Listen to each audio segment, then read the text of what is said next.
تخيل معايا شركة عندها 90,000 موظف وأكتر من 100 مليون عميل وعندها فروع في كل حتة في العالم. بعد 5 سنين خلاص الشركة دي فلست. تعرف الشركة دي مين؟ بلوك باستر. طب مين اللي خلاها تموت؟ شركة كانت بتوصل الأفلام بالبريد، نتفليكس. طب ليه ده حصل؟ مش عشان شركة بلوك باستر كانت وحشة، لا، لكن لأنها كانت بتلعب اللعبة بالقواعد القديمة وما خدتش بالها من 5 قوى خفية بتتحكم في السوق. قوة لو ما فهمتهاش ولعبت بيها منتجك هيضيع حتى لو كان أحسن منتج في العالم. طب تعرف إنه في سنة 2019 شركة ناشئة في مجال التسويق الرقمي اسمها برايتلي كانت بتصرف آلاف الدولارات على إعلانات فيسبوك وجوجل، وفريق المبيعات عندهم كان بيشتغل أكتر من 12 ساعة في اليوم، ورغم كده المبيعات كانت ثابتة. الإدارة قررت تغير فريق المبيعات بالكامل، والمفاجأة المبيعات زي ما هي ما تحسنتش. قامت الشركة رايحة لاستشاري استراتيجي قال لهم إن المشكلة مش في التيم بتاعكم، دي مشكلة عامة في السوق. وبتحليل سريع باستخدام بورترز 5 فورسز اكتشفوا انهم في سوق مشبع، سوق مليان، والزباين عندهم قوة تفاوض عالية جدا، والموردين اللي هم فيسبوك وجوجل بيتحكموا في السعر بتاع السوق. الشركة قررت تغير الاستراتيجية بتاعتها، وفي خلال 6 شهور بس مبيعاتهم زادت 300%. النهاردة في قهوة المندوبين هنتكلم وندردش ونعرف أكتر عن 5 قوى خفية بتسرق زباينك، خلت عمالقة ماتوا وشركات صغيرة كبرت. مش منتجك، مش تسويقك، القوة دي هي اللي بتتحكم في مصيرك.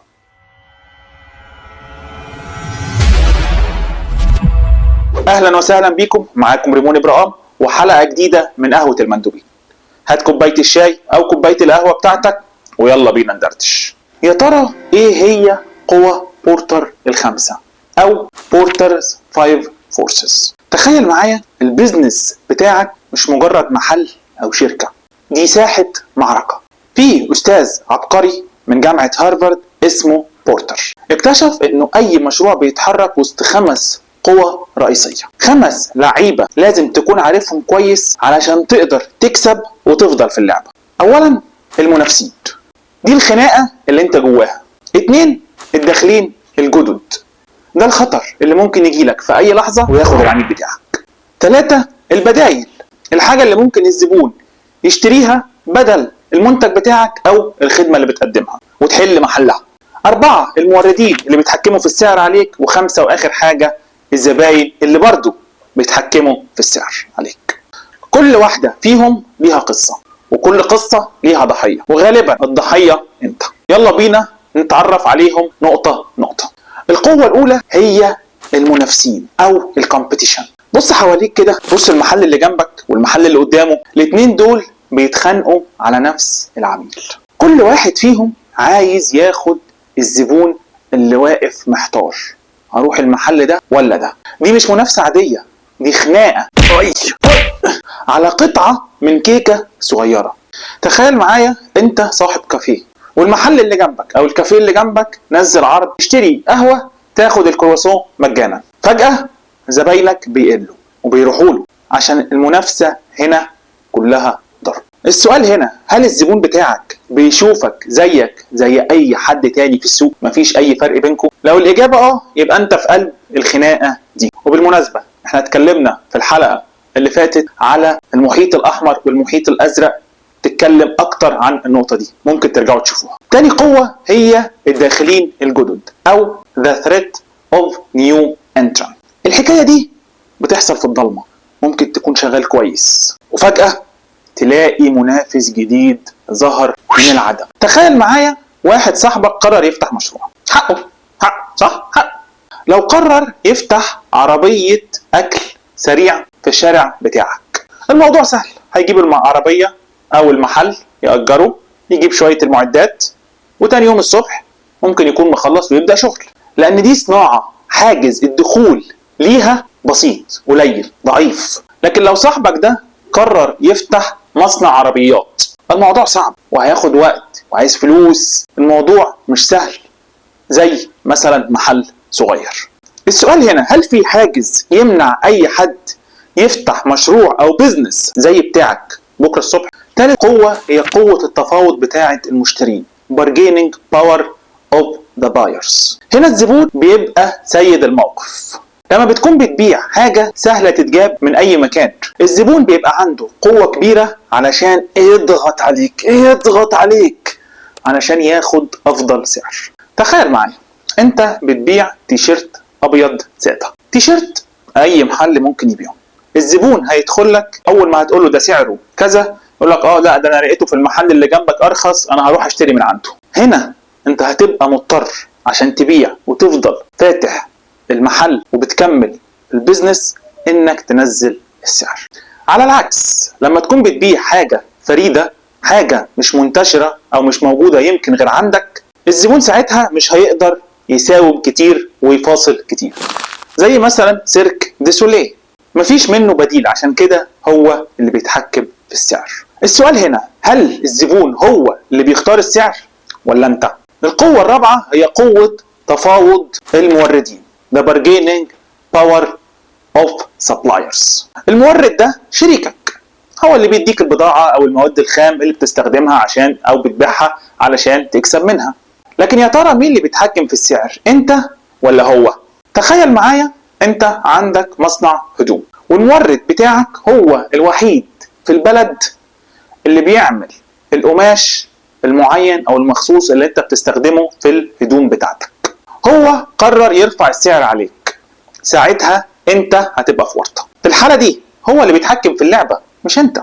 على العكس لو انت بتفتح مطعم ومحتاج موردين لحمة وخضار، في 100 واحد مورد للحمة والخضار، ساعتها انت بتقدر تساوم وتفاصل وتاخد السعر اللي انت عايزه. السؤال هنا، هل انت اللي بتقرر السعر ولا المورد؟ القوة الخامسة المنتجات البديلة أو البدائل، threat of substitutes. دي القوة الخاينة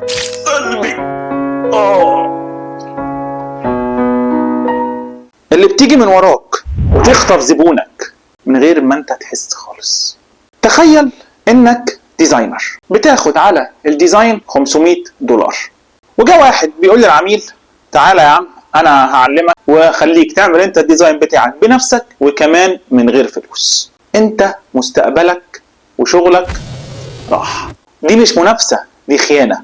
كانفا مثلا مش منافس مباشر ولكنه منتج بديل بيحل نفس المشكلة بطريقة مختلفة وفي احيان كتير ارخص. وهنا نفتكر قصة كوداك عملاق التصوير. وقت ما بدأت تطلع الكاميرات الديجيتال ما فهمتش ان الكاميرات الديجيتال مش مجرد منتج جديد، ده بديل هيحل محل الكاميرات التقليدية وقتها. مع العلم كوداك كانت اول شركة تبتكر وتخترع وقتها الكاميرات الديجيتال، ولكنهم خدوا الفكرة وحطوها في الصندوق وما استخدموهاش. ونتيجة انتوا عارفينها، شركات زي نيكون وكانون وسوني دخلوا السوق وخدوا الكيكة كلها لوحدهم وكوداك طلعت من السوق. السؤال هنا، هل في منتج بديل بيخطف زبونك منك من غير ما تحس؟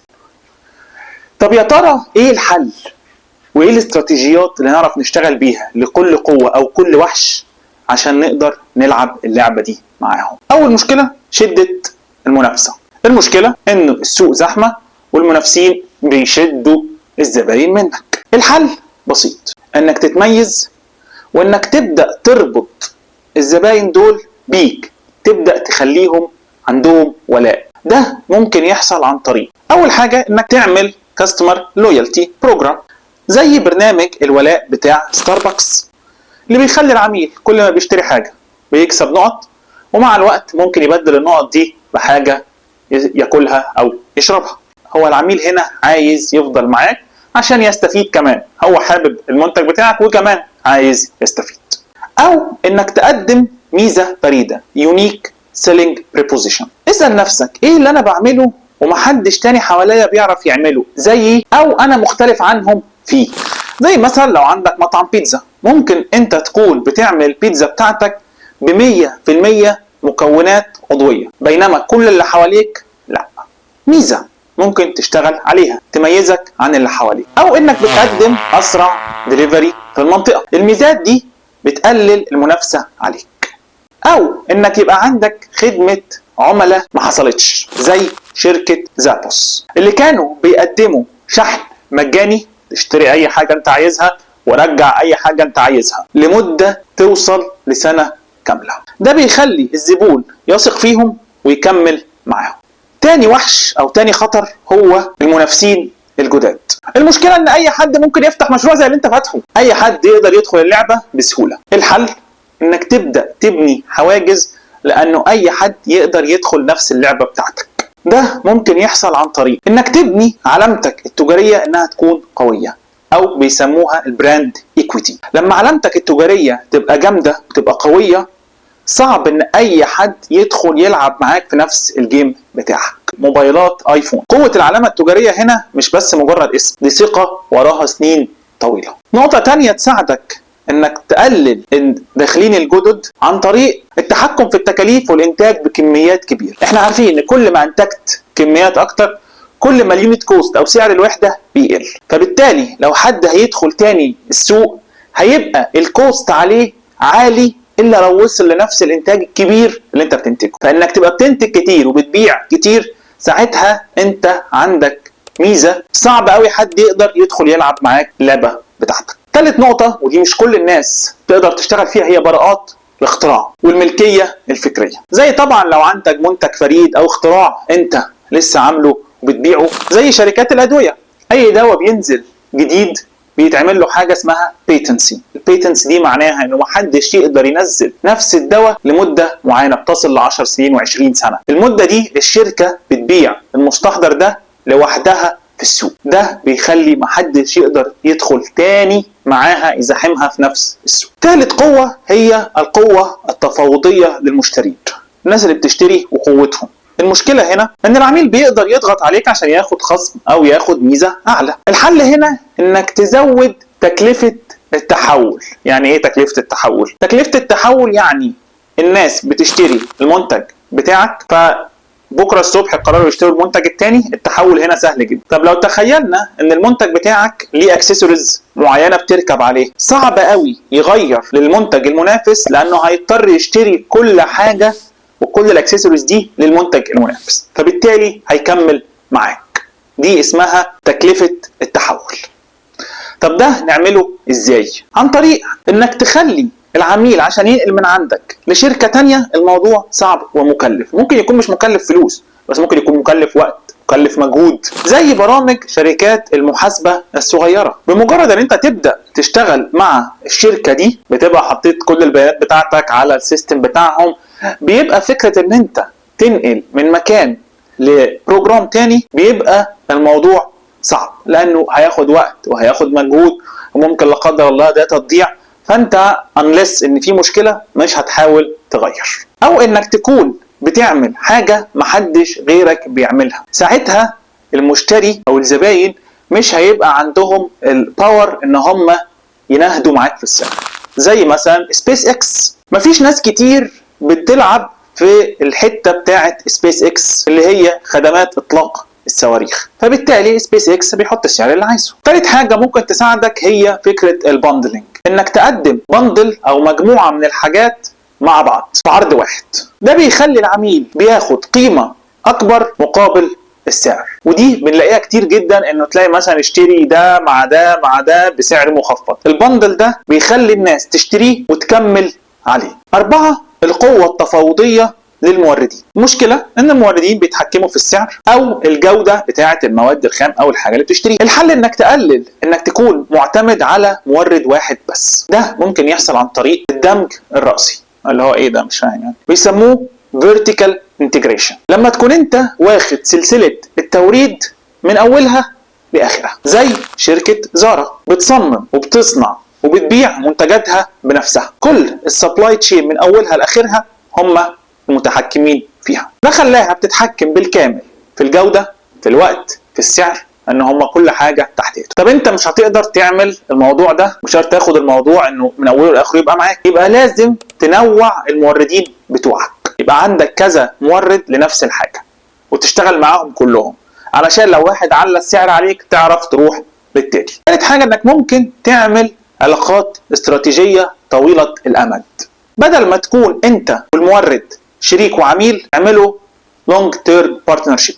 خلي المورد بتاعك شريك ليك، لما انت تكسب هو يكسب، فهو يبقى عايز يكمل معاك، فما يغليش عليك وما يضغطش عليك في الاسعار. زي شركة تويوتا معروفة جدا ببناء شراكات استراتيجية وعلاقات قوية طويلة الامد مع الموردين بتوعها. رقم 5 اخر حاجة هي خطر المنتجات البديلة. المشكلة ان في منتج تاني بيحل نفس المشكلة بس بطريقة مختلفة وبسعر ارخص. الحل ان يبقى عندك قيمة مضافة البديل اللي هيدخل السوق ما يقدرش يضيفها او ما يقدرش يعمل زيها. ده ممكن يحصل عن طريق التميز. خلينا نرجع للمثال اللي قلناه اللي هو بتاع كانفا. دلوقتي كانفا انت ممكن فعلا يخليك تعمل ديزاين جميل جدا وحلو جدا وببلاش كمان، بس السؤال هل الديزاينر او شركات التصميم هي بس بتديك تصميم ولا بتديك استراتيجية، بتديك فكر، بتديك قصة كاملة اكتر ما هو تصميم؟ هنا هو ده الفرق اللي بين كانفا وبين شركة او مصمم جرافيك. وما ننساش ان وقتك دي حاجة هتفرق معاك، فالمصمم بيوفر عليك وقت كمان. تاني حاجة الابتكار المستمر. ما توقفش تطوير منتجك.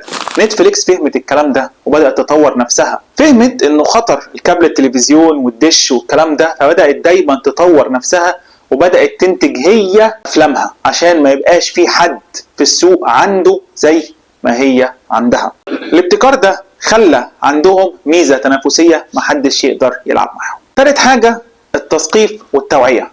ابدأ اعرف العميل بتاعك ايه مميزاتك، ابدأ اعرف العميل بتاعك انت ايه اللي بتقدمه مختلف، ايه اللي بتقدمه ما يخليش حد يقدر يدخل يلعب معاك حتى لو مختلف تماما. زي لو بتبيع كاميرا، ابدأ اشرح له ان الكاميرا الاحترافية مختلفة عن كاميرا الموبايل في 1 2 3، انك ممكن تقدر تغير العدسة، ان فيها حاجة اسمها ابريتشر ان ساعتها صعب الموبايل يبدل الكاميرا. طب الكلام النظري الحلو اللي قلناه ده يا عم نترجمه ازاي بقى؟ نستفيد بيه في شغلنا؟ رغي رغي رغي رغي. هنعمل ايه بقى بعد كل القصة دي؟ قبل ما تطلق اي حملة او تبدأ اي مشروع لازم تكون عارف ودارس ايه القوة اللي بتأثر عليك وايه المميزات بتاعتك. هناخد مثالين بسرعة كده عشان نعرف الموضوع. المثال الاولاني هو نتفليكس. لما نتفليكس ظهرت في الاول خالص ما كانتش بس بتنافس الناس تشوف الافلام زي هولو، دي كانت كمان بتنافس الكابل التلفزيون والدش، وكمان كانت بتواجه ان اي حد بكره صبح ممكن ينزل منافس زي ديزني بلس. نتفليكس نجحت لانها فهمت كل القوة دي وفهمت انها لازم تستثمر في المحتوى الاصلي بتاعها، هو ده اللي هيفرقها عن كل اللي حواليها زي ما اتكلمنا من شوية. بالمناسبة في الاول خالص قلنا ان بلوك باستر ماتت، بس بلوك باستر اول ما نتفليكس طلعت كانوا بيتريقوا عليها، بيقولوا ايه الشركة دي شركة تعبانة وهتقوم موت. بس اللي حصل ان بلوك باستر هي اللي ماتت ونتفليكس دلوقتي متربعة. مثل تاني هو شوبيفاي. شوبيفاي من الشركات اللي فهمت القوة دي بذكاء.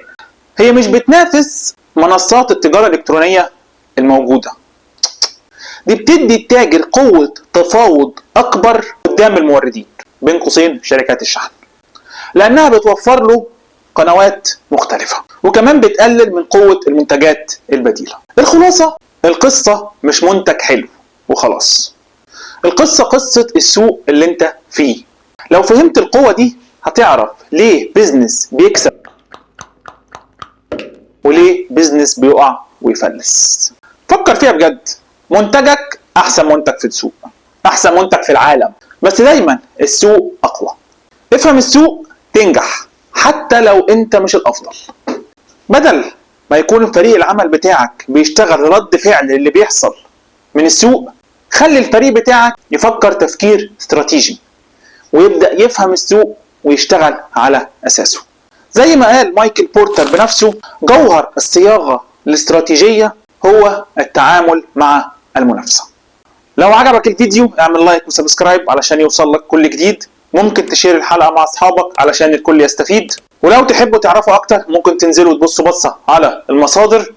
بعد الحلقة دي يا ترى إيه أكتر قوة من ال5 دول شايف انها بتأثر على البيزنس بتاعك؟ اكتب لنا في التعليقات، واكتبوا لنا كمان تحبوا تسمعوا ايه في الحلقات اللي جاية. شكرا.